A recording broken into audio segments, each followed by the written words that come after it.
اللہ مجھے دنیا میں فلاں چیز دے دے، فلاں چیز دے دے، فلاں چیز دے دے، اللہ فرماتا ہے دے دیا جائے گا تمہیں، جیسے مانگتے ہی رہتے نا میرے عزیزو۔ اسی لیے کہتے ہیں نا خالی دنیا مت مانگو۔ دنیا کیا ہے؟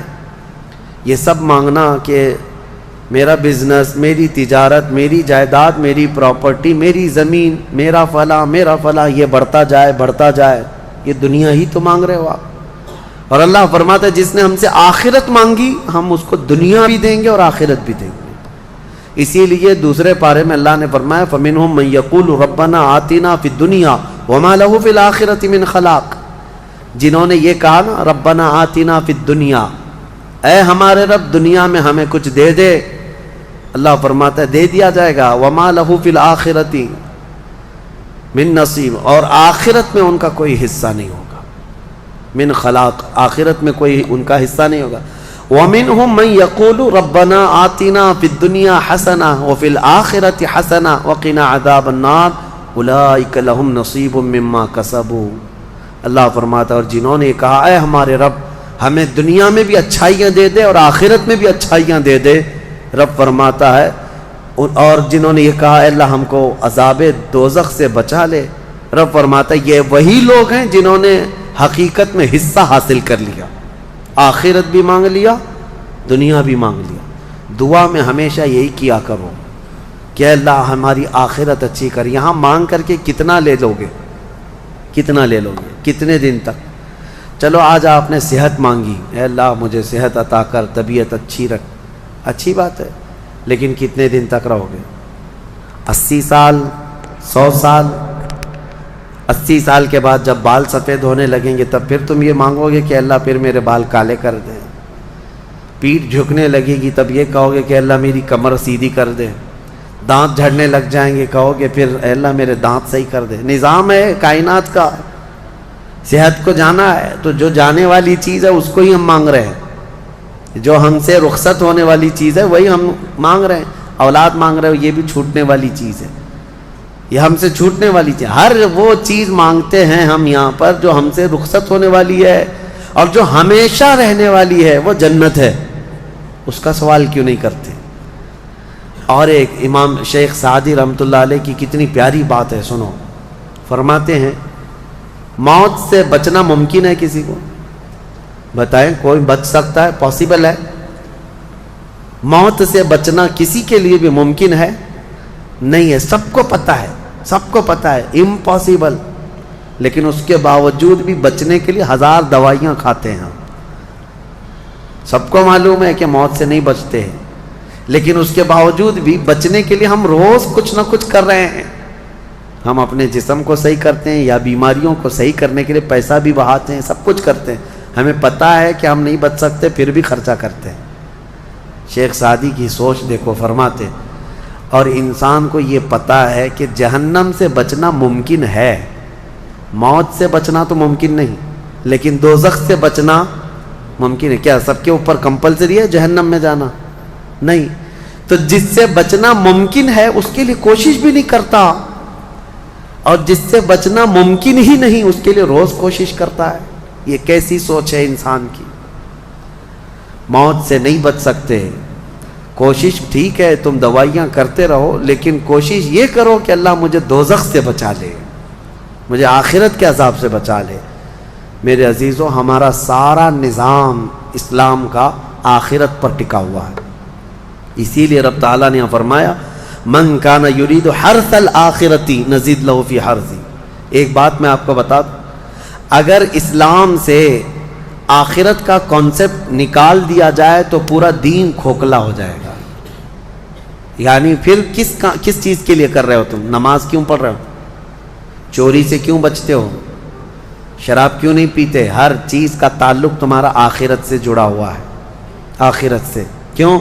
حساب ہوگا، پوچھا جائے گا، میری نمازیں بھی پوچھی جائیں گی، روزے بھی پوچھے جائیں گے، ہر چیز آخرت کے خوف سے ہم دنیا میں عمل کر رہے ہیں، اور اگر آخرت کا کانسیپٹ ختم ہو گیا تو وہی درندوں کی طرح سے ناچتے گھومتے رہیں گے۔ جیسے دوسری قوموں کو دیکھ رہے ہیں، ان کے ہاں کوئی تصور ہی نہیں آخرت کا، ان کا تو یہ ہے کہ اچھے کام کرو گے تو دوسرے جنم میں اچھا بن کے پیدا ہو جاؤ گے، برے کام کرو گے تو دوسرے جنم میں کتا بلی بن کے پیدا ہو جاؤ گے، بس اتنا ہی ہے، اس سے زیادہ نہیں ہے۔ پھر بھی کچھ لوگوں کے ہاں ہے سورگ اور نرگ کا، لیکن وہ بھی اتنا یقینی نہیں ہے، اتنا یقینی نہیں ہے جتنا تمہارے لیے ذہن میں یقینی جنت اور دوزخ کا تصور ہے، یہ دوسروں کے ہاں نہیں ہے۔ اسی لیے میرے عزیزو، آخرت کے تصور کو اتنا مضبوط بٹھاؤ، اتنا مضبوط بٹھاؤ۔ مجھے ایک بات یاد آتی ہے کہ ہمارے ایک بزرگ تھے، میرے بڑے دادا، اللہ ان کی تربت پر رحم فرمائے، پورے علاقے میں لوگ اس بات کے شاہد ہیں، جب بھی کوئی کچھ غلط کام کرتا یا چھوٹی بہت بھی چیز ہلکی نظر آتی ان کو، تو ڈانٹنے کے لیے سب سے پہلا جو جملہ وہ کہتے تھے وہ یہی کہتے تھے، کیا تجھے آخرت کا خوف نہیں ہے؟ آخرت سے نہیں ڈرتا؟ یہ ایک جملہ اکثر ہر کام پر، نماز کے سلسلے میں ہو یا کسی کو کہیں پر گپے لگاتے بیٹھے ہوئے دیکھتے تو یہ کہتے آخرت کا ڈر نہیں ہے۔ یہ ان بزرگوں کا شیوا رہا ہے، اولیاء اکرام کا طرہ امتیاز رہا ہے کہ وہ اپنے سارے اعمال آخرت کے خوف پر رکھے ہوئے ہیں۔ السلام علیکم ورحمۃ اللہ وبرکاتہ۔ میرے پیارے بھائی اور بہنوں، دنیا مومن کے لیے قید خانہ ہے اور کافروں کے لیے جنت، یعنی یہ دنیا ایک امتحان ہے، آرامگاہ نہیں، اور ہم اس امتحان میں آرام ڈھونڈ رہے ہیں۔ دنیا کا اصل مقصد یہ نہیں کہ صرف دنیا سدھر جائے، بلکہ دعا کو مقصد یہ ہے کہ آخرت چمک جائے۔ میرے پیارے بھائیوں، دعا میں سب سے پہلے یہ مانگا کرو، یا اللہ میری آخرت کو بہترین بنا دے، کیونکہ جب آخرت بہترین ہو جائے گی تو دنیا خود بخود آسان لگنے لگے گی۔ آپ لوگ اللہ پاک سے اس طرح دعا مانگا کرے، یا اللہ مجھے دنیا میں اتنا دے جتنا میری ضرورت ہے، لیکن مجھے آخرت میں وہ سب دے جو میری خواہش ہے، جیسے کہ یا اللہ مجھے جنت الفردوس عطا فرما اور جہنم کی آگ سے حفاظت فرما۔ میرے پیارے بھائیوں، اپنی دعاؤں کا رخ بدلو، اپنی دعا میں آخرت کا حصہ بڑھاؤ۔ دنیا مانگنی بری بات نہیں، لیکن دنیا سے پہلے آخرت مانگنی ضروری ہے، کیونکہ دنیا تمہیں چھوڑ دے گی لیکن آخرت تمہارے ساتھ رہے گی۔ ہم سب کو دعاؤں میں اپنی ترتیب بدلنی ہوگی، پہلے رب سے مانگو، پھر آخرت کی بخشش مانگو، اور پھر اگر ضرورت ہو تو دنیا کی آسانی مانگو، کیونکہ دنیا سے محبت انسان کو اندھا کر دیتی ہے۔ انسان ہر وقت بس کہتا رہتا ہے یا اللہ میری مشکل آسان کر دے، لیکن کبھی یہ نہیں کہتا یا اللہ مجھے وہ زندگی دے جس میں آپ مجھ سے راضی ہیں۔ یاد رکھو، دعا صرف زبان سے نہیں دل سے نکلتی ہے تو اثر کرتی ہے، یعنی کہ دعا جو دل سے نکلتی ہے وہ زیادہ اثر کرتی ہے، اور جب دل آخرت کے سوچ سے بھر جاتا ہے تو اس کی دعا آسمان تک جاتی ہے۔